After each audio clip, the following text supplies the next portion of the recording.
The future of esports and virtual sports betting in a Generation Z environment.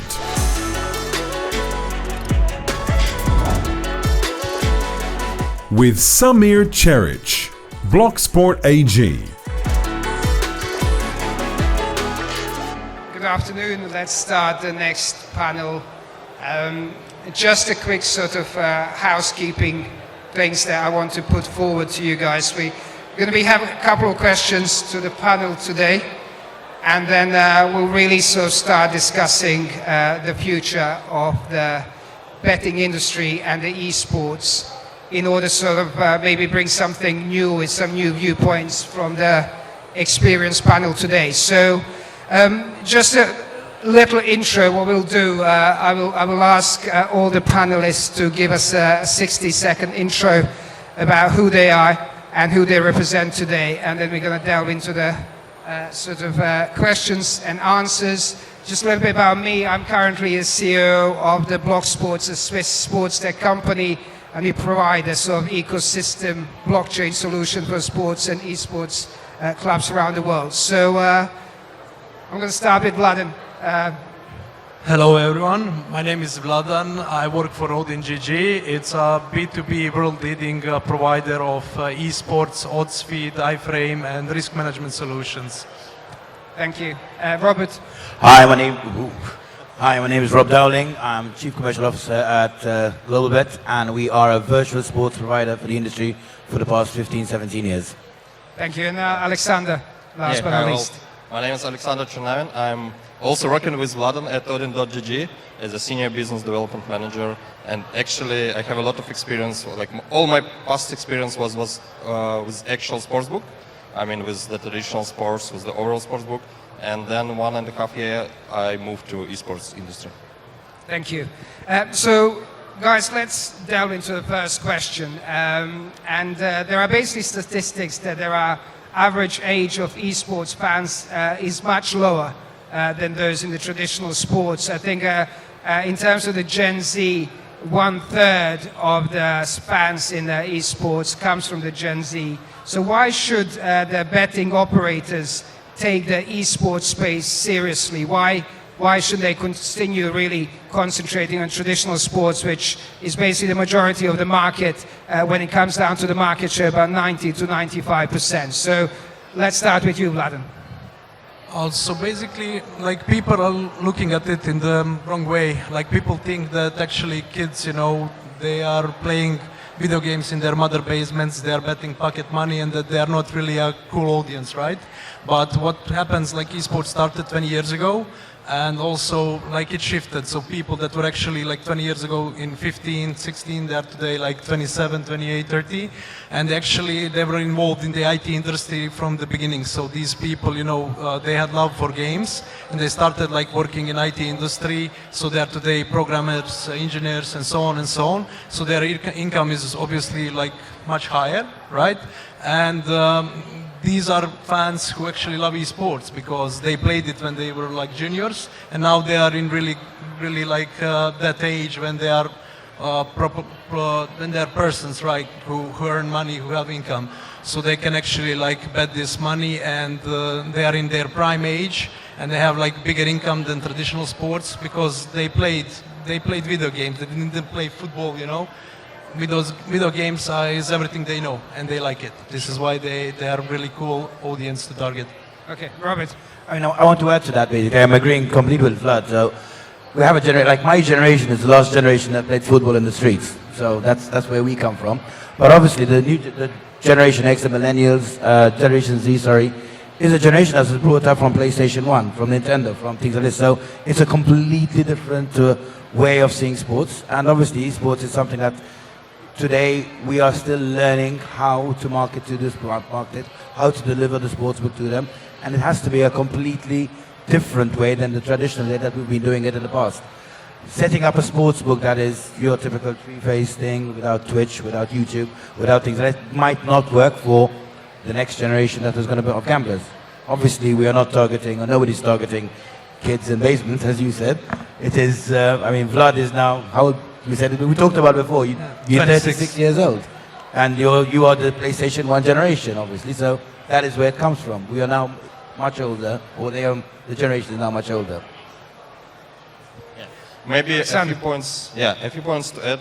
Why like the younger generation is important is that this is like untapped potential. So when you are thinking about 35, 40 years old football fan, I'm sure like 99% of them know what betting is. They know that there are betting operators. Like 95%, they have already placed at least one bet in their life, so they have accounts maybe at even different operators. It is much harder to compete for such users, right? You really need to give some extra promotions. You really need to spend a lot to win those players from competitors. But when you are thinking about younger people, 25 years old, 23 years old, esports fan, it is very likely that he has never, well, he knows that there is betting, but because there is no esports betting product on the operator, he never registered, he never placed a bet. And if you get this user, if you offer him a good user experience, a good product, then you can get him for 10 years or so. And as Vladan mentioned, they have the money. Even at 25 years old, they already have good jobs and they already have good money. So this is absolutely critical just to win this audience. And another small point, but it is important one, is that this generation, they really they have digital minds. They're always in their phones. They do everything online. So it is, even from the marketing point of view, it's easier to promote it. So they have the application, for example, on the phone.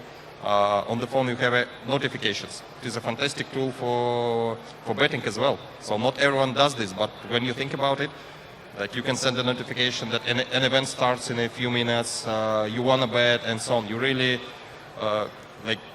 take his attention and he comes back to the application. This is the younger generation. You will not have this like this with 50 years old. Thank you.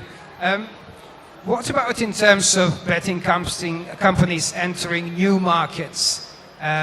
What do you think is a kind of formula of success entering the markets? Because I speak to lots of betting companies and they find places like Africa, South America as a sort of the almost semi-virgin markets where the betting is done in a very old traditional way, where the guys go locally to almost semi-socialize, to place their bet, to buy their ticket, to hold the ticket, they hope to win. Now, with the digitalization, with the technology advancements, including AI in particular, how do you guys see the sort of next 5 to 10 years in entering these markets, in being able to take the market share? Because it's a very saturated market. The betting companies and providers popping up every day of the week. So for you who are already in the space and the newcomers, what would you say to that?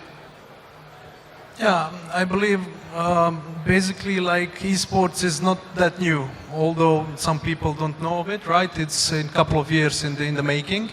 So even today, esports industry is worth like more than $10 billion in the volume that is being bet daily. And it currently takes about 5 to 10% of the world betting market. And how the situation is panning out, and there are some projections where they predict that until 2028, this industry will be worth double, so more than 22 million, and it's going to take 15 to 20% of the whole market share when it comes to betting. And when you think of it, it's really easy, like these younger generations, they are really equipped, like they have phones, like Alex mentioned, they have laptops, and it's really easier to get to them because they are doing it daily, like they are spending daily a lot of time on these devices, and it's really easy to market it to them. And this is something that they love, and this is like, you don't even need to do like much effort, right? If they like it, they see it, they're gonna come to you. Obviously, you need to think on the ways how to properly engage them to stay with you and make them worthy while they're staying with you, and they don't go to some other competitor. I mean, I like the fact that you actually mentioned Africa and South America, because these are markets that are very difficult to penetrate as well for esports. Now, we are virtual sports providers, so slightly very different, obviously. But we enter these markets in very traditional, old-school ways of going in, because their bandwidth is not what it should be. It's not what we're used to in Europe. Streaming on Twitch and YouTube, for example, for esports is not exactly going to work down there, because there are major problems with data streaming.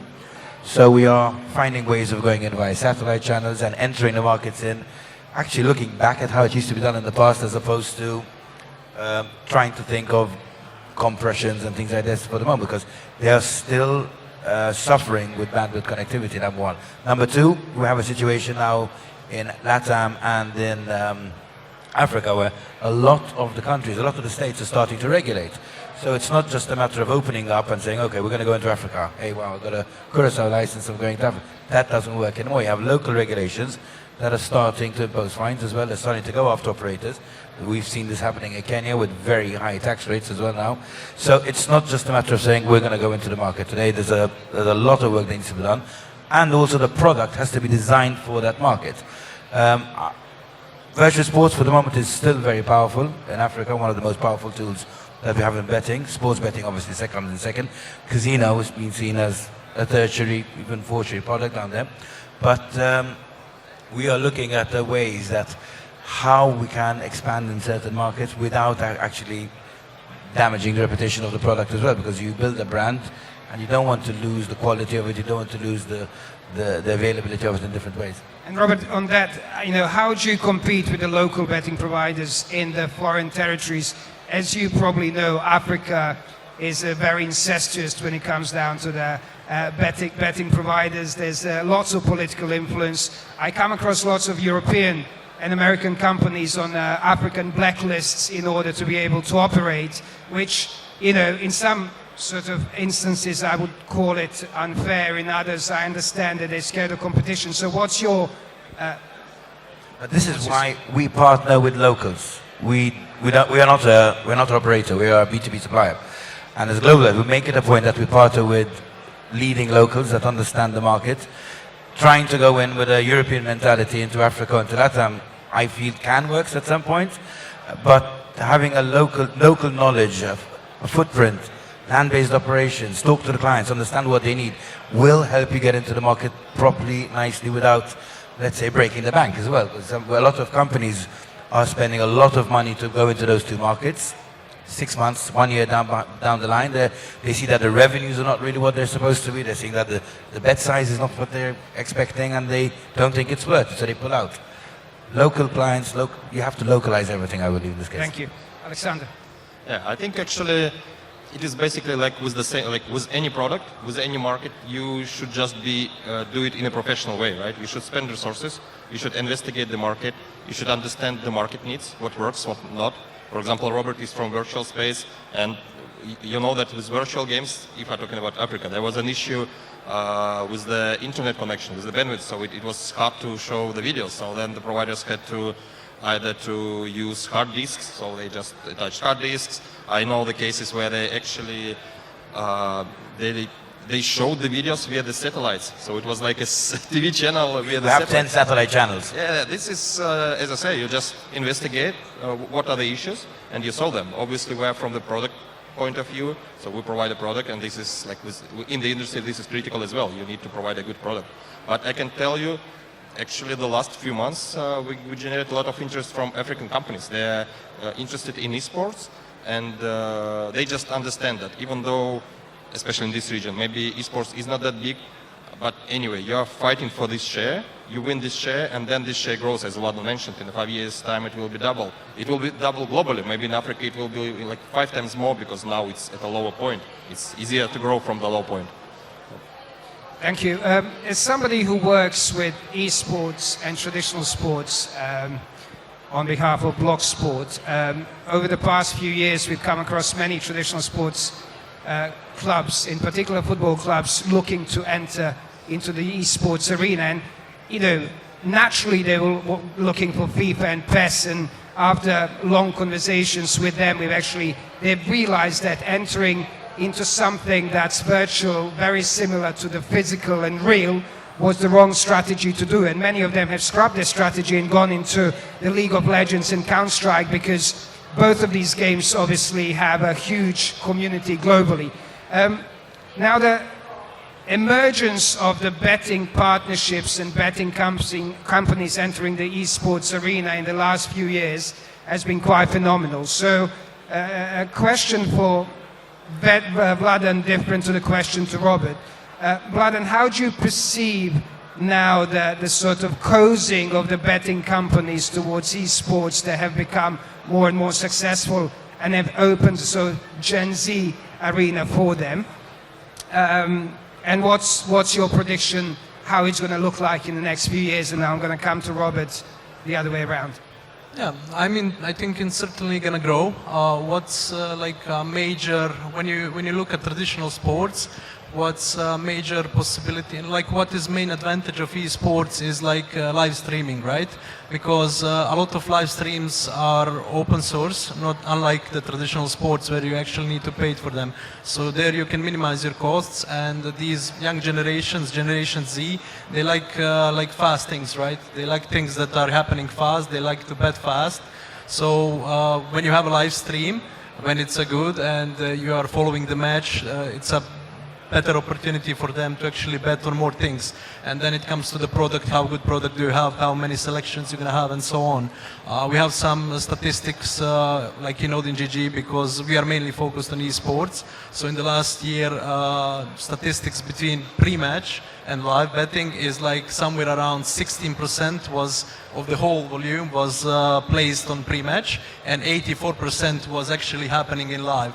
So majority of the income comes from the live. So if you can have these esports tournaments, a lot of them are happening if they are big ones, and you have like streams to them, which is actually quite easy there, and you offer a good product, there is a big possibility that these people will come and bet.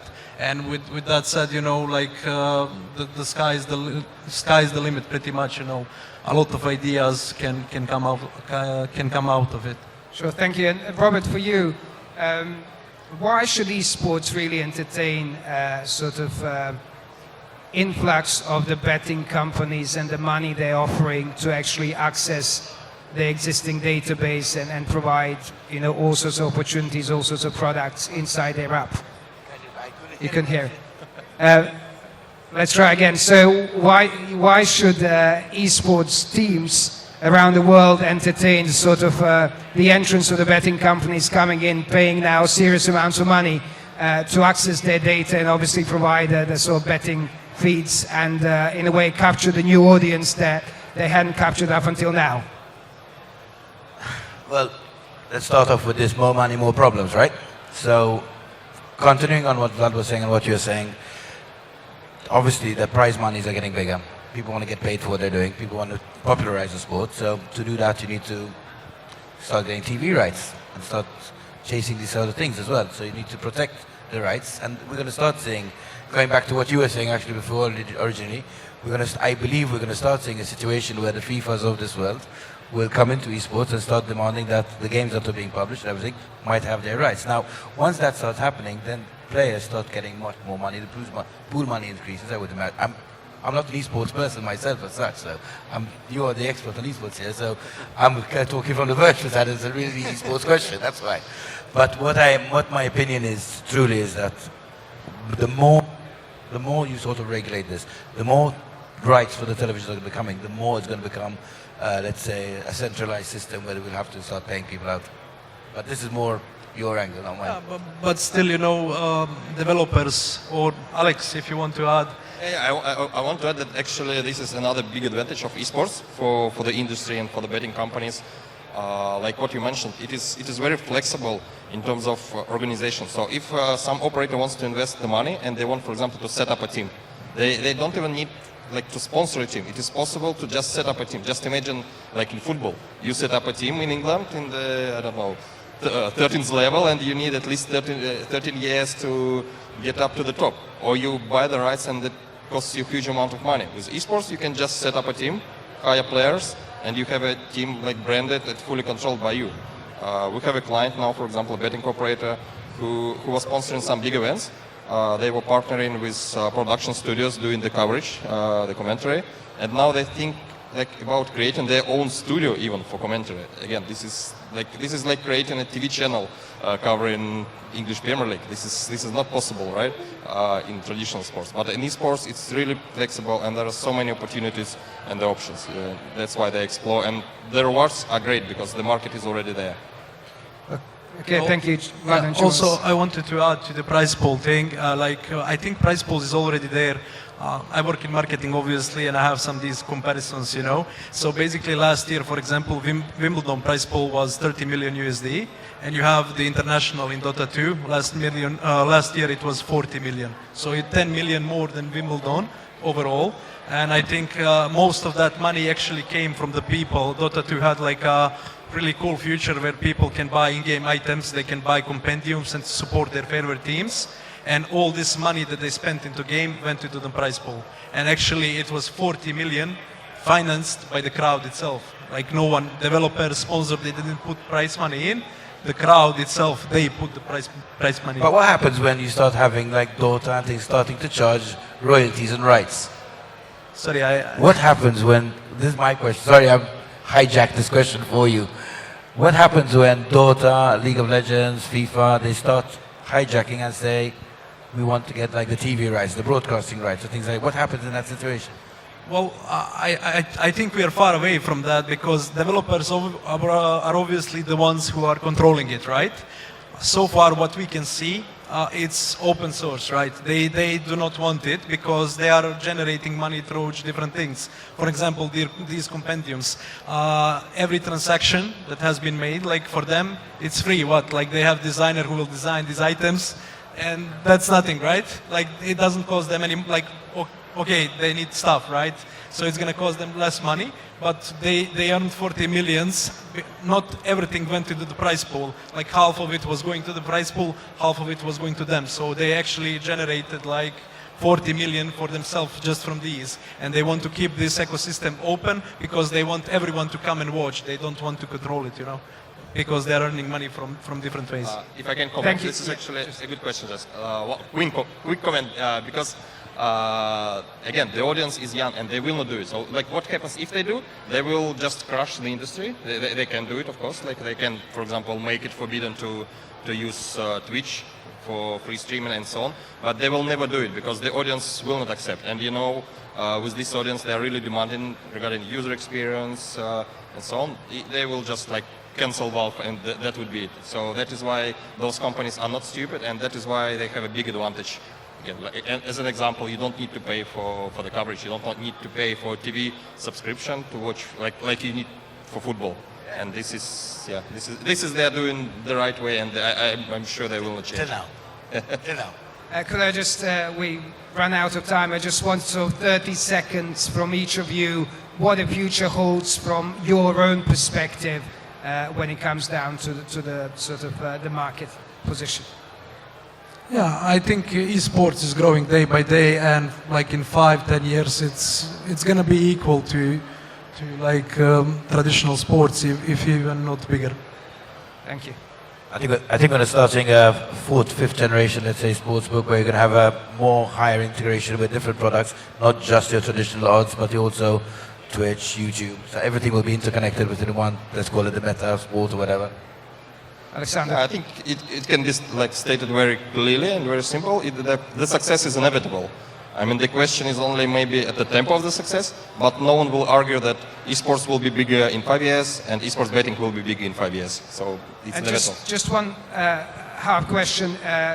The future of the industry with AI, just in 30 seconds. What sort of role do you think the AI will play in the sort of the way in which it's going to pan out? Obviously, like a lot, because we are in digital transformation. We are in digital world, so everything is digital. And if you can automate systems, it can. Automated systems are the future, and I think it's going to play a massive role in how esports will develop. We are becoming such an instant society that I don't think traditional systems can keep up anymore, and only AI will have the speed to keep up with our demands. Yeah, AI is basically already there. So because esports is all about data, you have all this data, it's in digital form already, and that's why any products can be based on AI. For example, we are already doing it for odds calculation, for modeling. We already use AI, so it is there, and it will be used more and more for sure. Thank you so much. Great to have had you on the panel. Thank you. Thank you. Thank you.